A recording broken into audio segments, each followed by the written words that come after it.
Hello, hello, Pisces Collective. Ako po ito, si James, from James Tarot PH. Ito po ang inyong weekly reading para po sa unang linggo ng Abril. So ano po naghihintay para sa inyo sa mga araw na yan? Let's begin. But first, meron muna akong good news para sa inyo. Ano po? Nagbabalik ang ating isang tanong, isang sagot portion. So kung meron kang pangmalakasang isang tanong, ihanda mo yan sa dulo ng ating reading. Sasagutin ko po yan. Okay? So, hintay lang po kayo doon. Stay tuned. Okay? So, let's begin.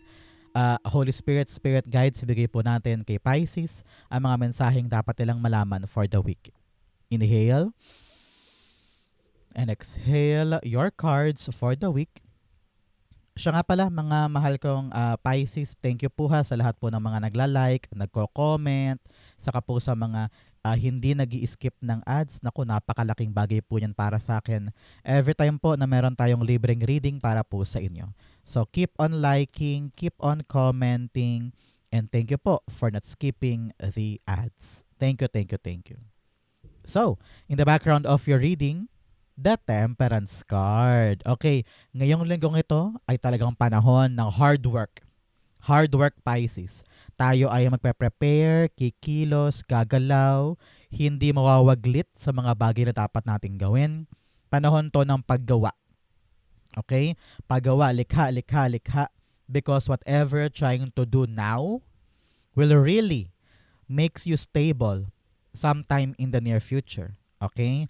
Napakaganda nung tinatrabaho mo ngayon. Kumbaga parang meron siyang kakahinatnan na maganda para sa'yo.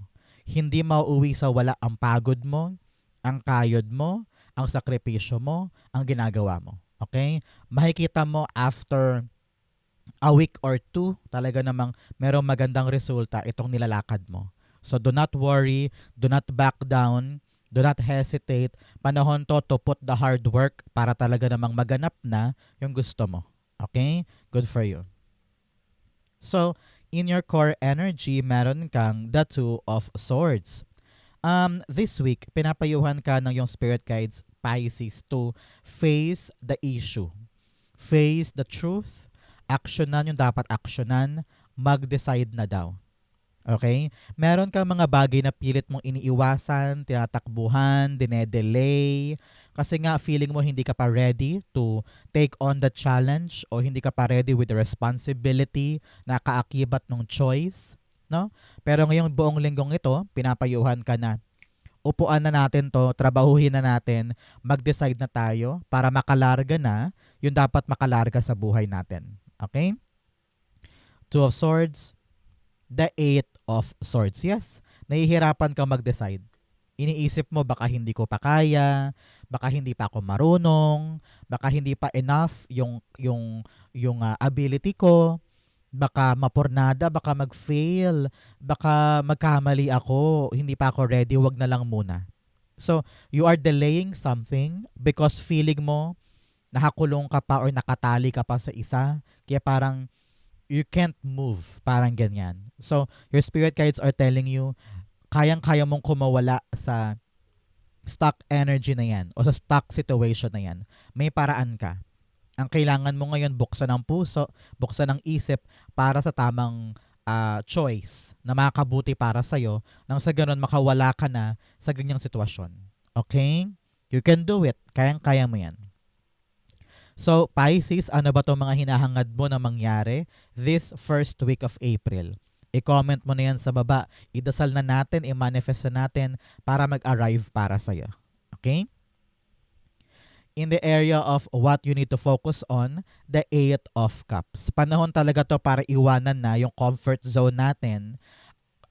Mag-uugat ito sa mga realization. You will realize this week na parang, ay, oo nga no, pinapatagal ko pa to ng sobrang tagal. Panahon na for me to move. Panahon na for me to take action. Para sa mga satisfaction ko. Para sa mga fulfillments ko. Para sa mga bagay na talagang gusto kong mangyari for myself. No? Kung wala kang kahandaan na umaksyon, Pisces, walang mangyayari. Kung ikaw ay komportable na dyan sa comfort zone mo, sa iyong playing safe area, talaga namang walang growth. Ang growth mo daw ay mag-uugat sa iyong effort na umalis sa nakasanayan at puntahan talaga yung potential mo na maaaring magbigay sa'yo ng mga bagay na gusto mo. Okay? Importante yan for you. Clarify natin. The Knight of Swords. Yes, kailangan mo tong maging mabilis. Kailangan mo daw maging masigasig, maging palaban, to have a quick action. Huwag magsayang ng oras, no? Panahon to for you to have the energy, the stamina, the gigil, no? Para talagang kumilos from point A to point B, to redirect your life or to begin a new chapter. Okay? Meron sa inyo parang gets na, gusto na, may gagawin na, pero parang ang tagal gumalaw, ang tagal kumilos, ang tagal isabuhay, parang ganyan. Maybe because na-enjoy mo pa rin talaga tong comfort zone mo, ang hirap-hirap nga naman, I understand, pero alam mo sa isip at puso mo, alam mo na importante tong move na ito. So, have the energy to do so. Okay? Importante yan para sa'yo. So, Pisces, saan po kayo nanonood ng ating reading for today? Comment down below. Saan parte po kayo ng Pilipinas o buong mundo nag-e-enjoy ng ating special reading? And also, summer na. Ano pong plano nyo sa summer? Sa Pilipinas ba? Or bakasyon grande? Comment down below po. In the area of what you need, meron kang the Ten of Swords. Alam mo, ang what you need, hindi mo kailangang laging isipin na victim ka, na nahihirapan ka, ito lang ang kaya mo, ito lang ang buhay mo, meron ka pang iaangat. So always think of yourself highly. Okay? Isipin mo na kaya mo pa, meron pang igaganda to, meron pang ibabangon to, no? So have that energy and faith sa iyong sarili. Baguhin mo yung mindset mo na ayoko na, hanggang dito lang ako, pagod na ako, talong-talo na ako. No, hindi ka biktima.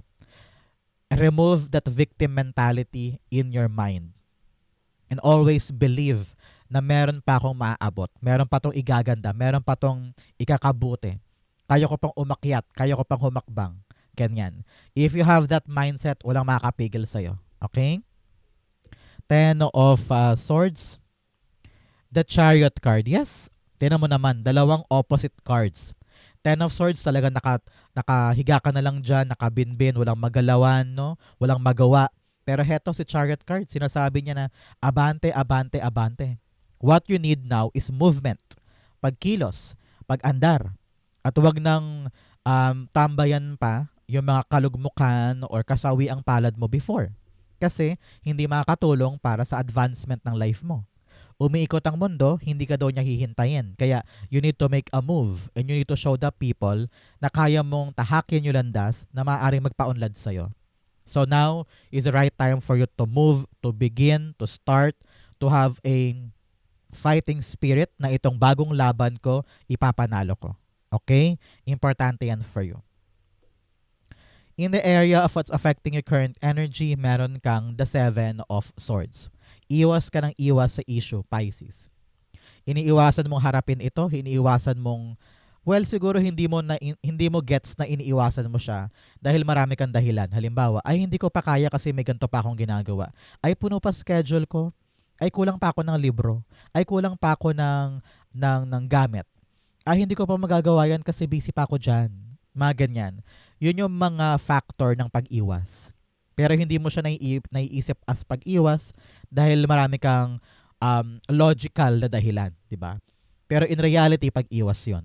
So, panahon to really confront the choice. Make a move para makaalis ka na dyan sa kinakalugmukan mong stagnancy. Okay? It's all about you finding the right solution head on. Tahakin mo siya head on. Okay? Harapin na, buting-tingin na kung ano yung mga dapat mong magawa. Nang sa ganun, itong choice na ito ay makatulong sa advancement mo this time. Seven of Swords, the Five of Pentacles. You've been running away to the right solution para makaalis ka sa yung struggle. No? Nahihirapan ka ngayon, I understand. Marahil ito yung rason kung bakit pilit mo nilalayuan yung mga issue or pilit mo nilalayuan yung topic o yung dapat mong gawin dahil nga nahihirapan ka. Pero sabi dito, kung nahihirapan, huwag solohin. Okay? Find someone that could help you, that could assist you, na magiging gabay mo para makalaban ka sa struggle na ito. Nahihirapan na nga, hindi pa humihingi ng tulong. So panahon to for you to harness your power, harness your strength, to find new solution sa tulong ng iba. Maaring itong payo ni kaibigan, payo ng magulang, payo ng kapatid, makatulong para makapag-decide, matimbang mo kung ano yung right direction para makalayas ka na sa stuck energy na ito. Kaya mo to. Nag-i-struggle ka lang ngayon on your own, pero if you could just open yourself to other people, the solution will be there. Okay? Importante yan para sa'yo. In the area of your near future, meron po kayong the Two of Wands. Si Two of Wands, yes, ang tabiyanan mo 2 days, 2 weeks, or 2 months. Kitang-kita ko dito yung solid na plan and ready ka na to move. Medyo matatagalan pa yung move mo dahil parang hinahanda ka talaga ng yung spirit guides to make up your mind, to prepare yourself. Mind, body, spirit. Kapag talaga aligned na yan, ramdam ko dito, gagalaw ka na. Meron ka ng initial move or concrete plan para masabi mong, okay, ready na ako, gagawin ko na ito. Parang ganyan. Kitang-kita ko dito, talaga namang kakawala ka na sa comfort zone mo. Ready ka na to take on that unfamiliar territory or unfamiliar experience na sabi mo, ito yung paraan para mag-grow ako. Many of you magka-travel or lilipat ng ibang lugar, ibang company, ibang career path, ganyan. Baka mag-iiba ka ng trabaho, mag-iiba ka ng sideline. It will help you tremendously. Nakita ko talaga, ito talaga yung path for you na dapat mong tahakin because this will make you grow and stable. Tingnan mo naman yung katabi. King of Pentacles, the card of stability, security, growth, and abundance. Ito yung direction mo. No? So kung hanggat nasa comfort zone ka, may hirapan tayong abutin to. Pero kung kakawala ka sa comfort zone mo, ready ka na for the new challenges, for the new life, for the new endeavor, ito ang destination. Okay? Two of Swords, the High Priestess. Pagkatiwalaan mo ang iyong sarili, ang iyong intuition, no, believe that you can do what you want to do. High Priestess po has a lot of potential, has a lot of possibility para sa kanya. Endless possibility, endless potential. So do not limit yourself. Okay? Huwag mong limitahan ng kaya mong gawin, ng kaya mong abutin. Kapag meron kang tiwala sa iyong sarili, meron kang tiwala sa powers at be, kay universe, sa iyong spiritual guide, kay God, kayang-kaya mong i-conquer kahit ano. Kahit na malabo pa ngayon, kahit hindi ka sigurado, pero kung alam mo sa sarili mo na kaya mo, push forward. Believe in your intuition. Maramdaman mo yan in the next 2 weeks or 2 months. Ramdam mo kung ano yung mga dapat mo nang gawin base sa iyong intuition. Good luck for you and congrats po. In your challenge, meron kang the Knight of Cups. Sabi dito, Pisces, you need to offer yourself in order for you to get back the same offer. Panahon na para harapin or ipakita, ipabulalas yung mga kaya mong gawin sa iba. Walang makakakita ng kaya mong gawin kung nakatago lang yan. Okay? Panahon to for you to show off, to be out in the open, no? To show the people kung ano yung mga kaya mong i-offer para yung pagbalik sa'yo, makuha mo rin yung hinahangad mo. Walang may idea na kaya mong gawin yan kung ipapakita mo sa kanila. No? Sa panahon to talaga to be outgoing, to pursue yung talagang heart's desire mo. Meron ka talagang tawagan ng puso tawagan damdamin Gusto mong simulan, gusto mong abutin, gusto mong makuha. Pero kung wala kang kahandaan na humakbang para kunin yan, baka masayang. Baka mapunta sa iba or talagang madelay. Kaya begin to confront your emotions, confront your desires para makuha mo na siya sa paraang kaya mo this time. Okay? The Knight of Cups, the Three of Wands. Yes. Sabi dito, you've been waiting for that chance. You've been waiting for that moment na sana mag-arrive. Sana dumating. Sana makuha ko. Sana pag dumating kaya ko. Mga ganyan. You've been contemplating on your ability. You've been contemplating on your preparedness. Pero matagal mo tong pinaghandaan sa isip At ginagalaw mo yung kakayanan mo para ma-meet yung standard o ma-meet yung requirement sa ginagawa mo na yan. Pero pinapayuhan ka dito na when it arrives para sa'yo, dahil darating ito sa ayaw at gusto mo, kailangan prepared ka talaga. Tingnan mo naman siya. Nakasakay siya sa kanyang kabayo with full armor. Ganon ka din. With full armor, be ready, prepare because darating ito para sa'yo. Kaya importante, buo na ang loob mo, buo na ang isip mo na yakapin siya. Okay? In your fortune, meron kang crossing bridges, it's time for healing, connecting, mending, and releasing. Panahon na para pakawalan mo lahat ng mga takot, trauma, issue, no? Paghilumin mo yung mga bagay na dapat ayusin within yourself at panahon na to para tumulay sa mga bagong bagay. Okay? In your fortune, meron kang the King of Pentacles. Yes, napaka-fortunate mo this week, no? Very stable ang life. Kung meron po kayong negosyo, trabaho, career path, this is gonna be a start for something stable. Okay? Stable, secured, okay naman ang tubo, okay naman ang andar, sigurado ka na lahat ay gumagana the way it should be. Okay? Kung meron po kayong gagawin na bago, this is really the month or the week para itanim mo yung matibay na pundasyon at ito'y lalago soon. Example, this week sisimulan mo ng mag-audition sa mga singing contest. Ito yung pundasyon, ito yung buto na itatanim mo na soon ay lalago. No? Example, this week balak mo ng magtingin-tingin sa palengke kung ano yung right na pwedeng rentahan na pwesto. Yan, buto yan. Yan ang buto ng itatanim mo para sa something na lalago sa'yo. No? Example din, this week balak mong magtayo ng karenderya. Pero iniisip mo, meron na ba akong kaldero, meron na ba akong gagamitin, buto rin yun na tinatanim mo, pahanda para sa something na kaya mong patibayin soon. So, itong linggong ito ang start. No? Lahat ng example ko, ang bottom line, start ito ng pagkilos mo for something long-term, for something stable, and for something na talaga namang secured. Kung negosyo yan, pangarap, trabaho, ito yung linggo ng simula na yan. So good luck and congrats po sa mga aanihin, sa mga itatanim mo, sa mga palalakihin mo sa buhay mo this week. Makakatulong sa iyo to hindi lang for this year, but for the years to come. Okay? King of Pentacles, the Knight of Pentacles. Yes, talaga namang gumugulong na. Sabi ko nga sa inyo, ito yung linggo kung saan unti-unti mong tinutupad yung step by step na hakbang patungo sa iyong bigger plans or bigger goals. Okay? Sabi dito, huwag na huwag kang magra-rush. Ang importante, gumagalaw ka. Ang importante, may ginagawa ka to achieve itong greatness or abundance na gusto mo. Example, ngayong araw, pupunta ka sa palengke para tignan kung may pwesto. Kinabukasan, titingin ka naman sa kabilang stall, mga ganyan. So, paunti-unti, nabubuo mo yung dream at sisimulan mo yan this time. So, congrats po. The plan is working in your favor at talaga namang solid ang outcome nito. Congrats po. In your divine messages, emotions are running high. Yes, halo-halo emosyon mo ngayon. Takot, na excited, kinakabahan na gustong lumaban, gustong umurong mamaya lalaban ulit. Gogora daw pero mamaya uuwi na naman. So, halo-halo yung naiisip mo at emosyon mo sa isang bagay. Hindi mo alam kung dapat ba bang i-push or kontento na ako sa comfort zone or ready na ba ako to make a choice. Hindi mo magets. Pero okay lang yan. You're human, natural lang yan, naramdaman mo. Kaya importante ngayon to really gather and harness your emotions. Huwag mong hayaang makaapekto sa iyo yung emotion mo and always use your head.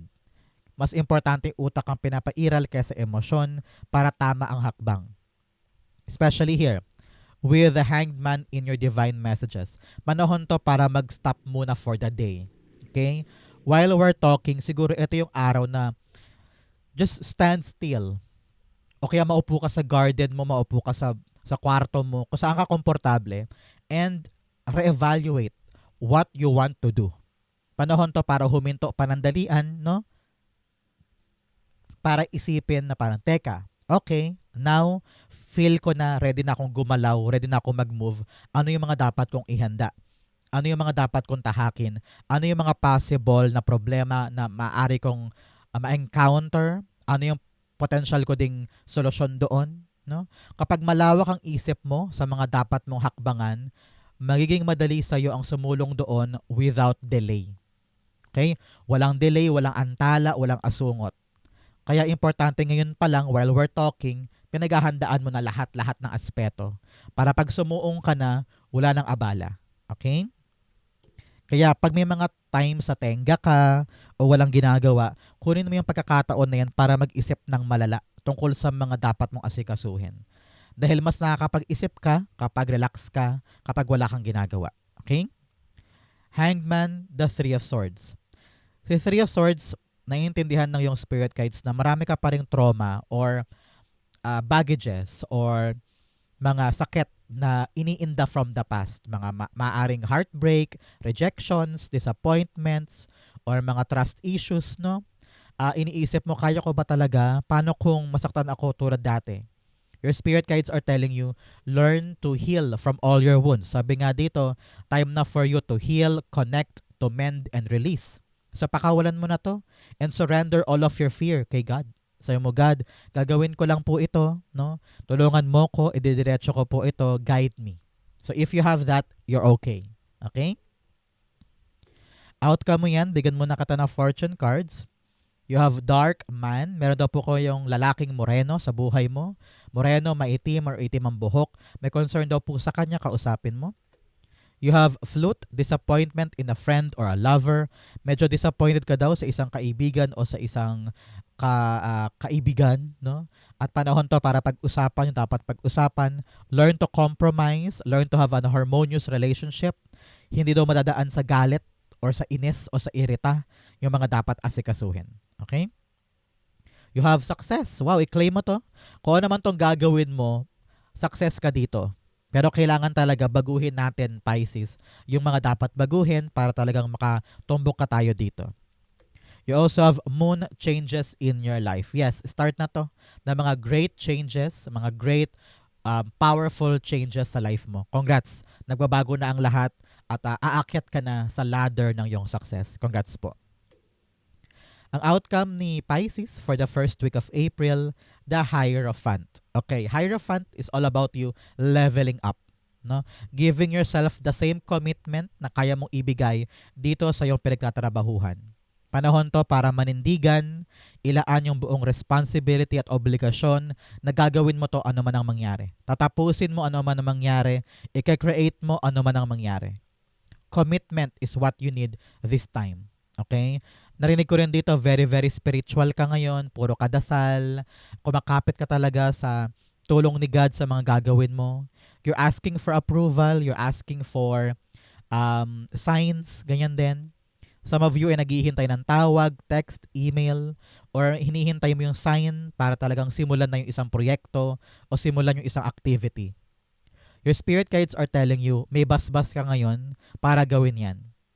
Ang kailangan mo lang manalig ka na kaya mo. Okay? Huwag ka mag-alala, meron daw pong tutulong sa inyo para gabayan ka sa proseso na yan so hindi ka nag-iisa, no? May taong tutulong sa iyo para ma-accomplish mo yung mga dapat mong ma-accomplish. Hierophant, the Ace of Swords. Yes? This person na talagang tutulong sa iyo ang magpapalinaw ng isip mo sa mga dapat mong gawin. Meron kang tinatrabaho, nahihirapan ka, minsan nagdadalawang isip ka pa, pero dahil diligent ka naman at talaga namang hard worker ka naman, itong taong ito gagabayan ka na parang, uy, Pisces, ganito dapat, Pisces, ganyan, ganyan, ganoon, ganito. So yung kanyang gabay, yung kanyang assistance will lighten your thinking, will empower your mind para talagang maipanalo ito. So, Ace of Swords is really a breakthrough card. So, talagang malalagpasan mo yung mahirap na parte na yan dahil sa tulong ng taong ito. Okay? Congrats po. So, Pisces, dumako na tayo sa yung isang tanong, isang sagot. Close your eyes and think of that one question. Tumilapon. You have 1, 2, and 3. Okay, at the bottom of your deck, meron po kayong the 4 of Wands. Wow, time na to celebrate, no?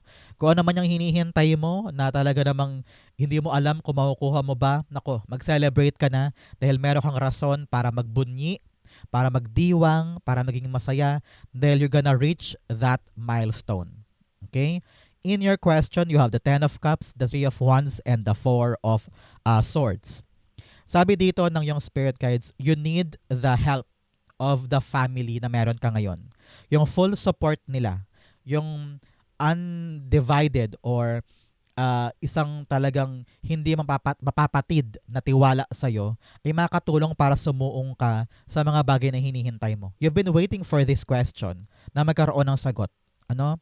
Sabi mo, God, please, maaring konektado ito para sa pamilya, para sa solid na family na gusto mo, baka balak mo na magpamilya or magkaroon ng family wish na gusto mong matupad.